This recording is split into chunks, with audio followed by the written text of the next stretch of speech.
Yes, absolutely massive support for the Indian team who take on Australia in Thursday's semi-final, and massive support for a man who calls the game so beautifully. Harsha Bhogle, hello and welcome to the show. Thank you very much. You're being really kind.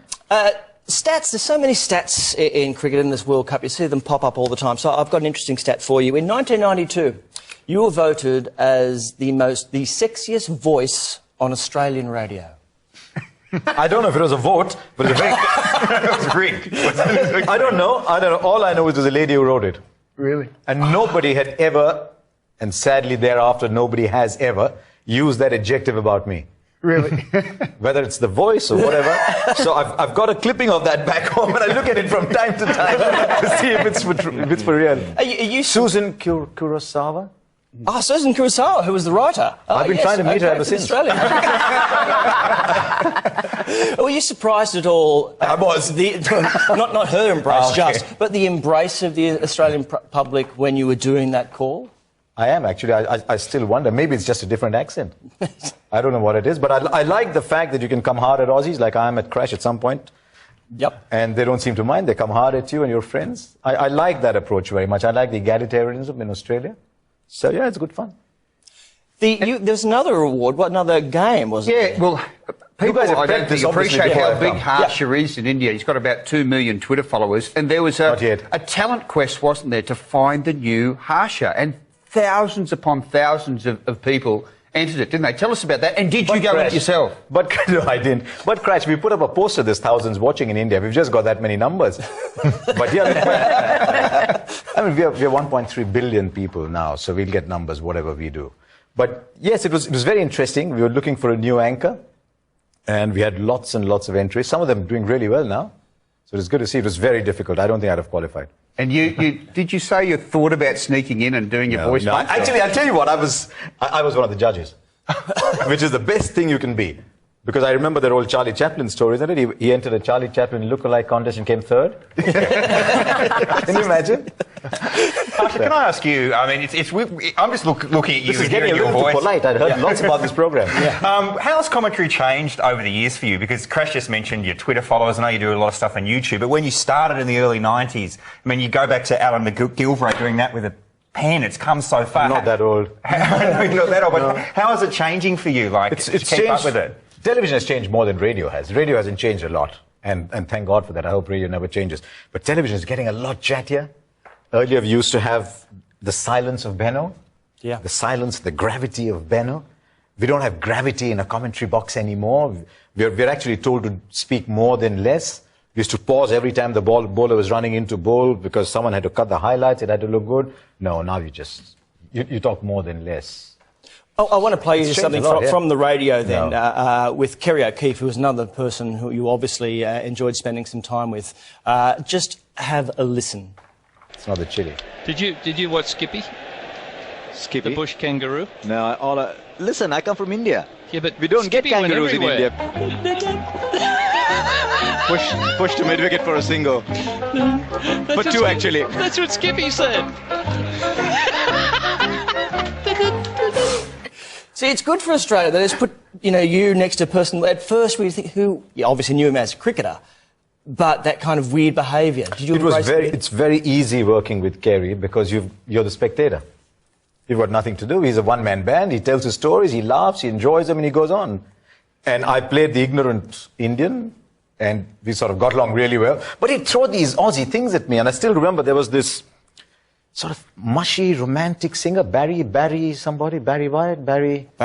yes, with this lovely deep voice, and he kept asking me questions about him, and I said, I'm Indian, I don't know who he is. So I've gone back and I've researched, I've written 10 Barry White songs, and I've come and said, as soon as I'm on, I said, Kerry, I'm going to ask you. And he said, yeah. I said, do you know this song and this song? And he's collapsed with laughter. I said, what happened? He said, that was the one I played out first when you were on. Yeah. And we had the chili episode where he was chickening out of eating the chili. Yeah. All right, talk about this World Cup then. India have been here. It is like, in the old days where you travelled by boat for cricket and be there for months. They've been here such a long time. They couldn't win a game at all for the summer. Then they've come through and suddenly, not only have they got a massive support, which I guess you expect, But they haven't lost for 7, and they've got rolled with 10 wickets each time. Are you surprised by how they've gone? Pleasantly. Very pleasantly surprised. I'm not surprised by the crowds. I'm surprised by 2 things. I'm surprised by the fact that the bowlers have bowled really well. Normally you think of India and you think batsmen, you think all of us wristy people because you don't have strong forearms. We won't be much good in the AFL, but very wristy players. So the batsmen will always do well. But the bowlers have bowled with a lot of discipline. Yep. It's not a, we were searching for that while the Test series was going on. The other thing that surprised me is there is no World Cup in the newspapers. I've been searching the newspapers to look for the World Cup, and I thought, Crash, remember last time I was on with Crash and he said, as a senior journalist, what do you think? So I've prepared this line for Crash. Don't you think there should be more in the newspapers? Crash, come on. What do you think? Do you think you're letting down the World Cup? Hey, no, but it is... No, you stumbled once, that's good enough. Hey, am I allowed to get a word in, or do I just sit here with my finger in the air? No, go on. But one thing I want to do, Ash, about... Yeah. See, they've changed the topic, see that? India. Yes. In the 1960s, an Indian team came to Brisbane and they had so little money, they were caught fishing for eels in the river for their dinner. They had nothing. Couldn't be that now, bad. Yeah. the whole country's changed in the cricket. They're the multi-millionaires. So they've gone from fishing for eels for dinner, and this is a 100% true story, there's a photo of it, to just running the world. You must have just seen India just change the whole system and the country. I remember the first time I came to this country, I came here November 91. And I had to apply for foreign exchange well in advance. We were very limited by the amount of foreign exchange we could get. We had to fill 3 sets of forms, each about that thick. And then because you're media, you got preferential treatment, but you used to get very, very little foreign exchange. I remember going to England in 90 and thinking one day I'll take an English journalist out to dinner and pay for it. But we couldn't do that because you're only allowed to carry a certain amount of foreign exchange with us. It's very, very different now. What about the perception that there's perhaps too much power within India and cricket? Now, the other day, of course, wrongly, obviously, the Bangladeshi ICC president has come out and said that the decisions that were made by the umpires in that quarter-final were wrong. Particularly, I think we can see this no ball... Prearranged, indeed. Prearranged, indeed. And then the Prime Minister back in Bangladesh also had a crack. What did you make of all of that? I can understand. Obviously, I disagree, but I can understand because it's a very emotional following. I've been to Bangladesh very often. There's not a lot to cheer about in sport, much like India. We don't always have a lot to cheer about. So they're very excited the fact that the team's got into the quarterfinal. They're excited the fact that they've got an opportunity. But I think the only point they missed was they lost by 109. Yes. Not by 3 or 4. So I can understand the emotion, but to say it was prearranged was a bit unusual. Harsha, where do you sit on the issue of sledging in cricket? Is it part of the game we saw? That, no. I was listening to you before I came out here.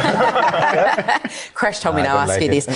We saw obviously Kohli, was targeted, and he said they called me a spoilt brat, and then Dave Warner and Rohit Sharma and Speak English, and I noticed McCallum from the Kiwi team obviously said this week about we don't do verbals at all. No. We're not interested in that. Where do you sit? I don't know. I think the bowler's got a ball, doesn't he? The bowler's got a ball, and he can swing it, he can turn it, he can bowl the Yorker, the batsman's got a bat, and it's a very rich contest between the two. I think you've got to speak. I liked what Wahab Riaz and Shane Watson were on the other day. That was full of passion, but no one was abusing anybody. I'm a little old-fashioned on abuse. I don't mind. I mean, Wahab Riaz was making it very clear that Watson didn't like what was happening, but he wasn't suggesting that he knew what Watson was up to with whoever, whatever. I'm a bit old-fashioned on abuse. I don't know.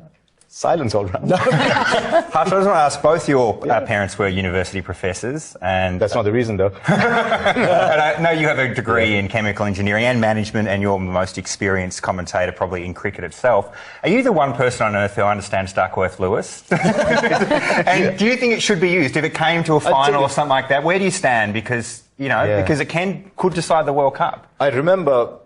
I once said something about Duckworth-Lewis, and my brother, who's got a doctorate in graph theory, he wrote to me saying, if Geoffrey Boycott says he can't understand Duckworth-Lewis, I can understand, but I will not have you say that. And then he gave me a whole tutorial on Duckworth-Lewis. I think it's all right, actually. It doesn't work for 20-over cricket, but it's struggling at the moment because it uses historical data. And the game has changed so completely in the last 2 or 3 years, with the big bats, the field restrictions.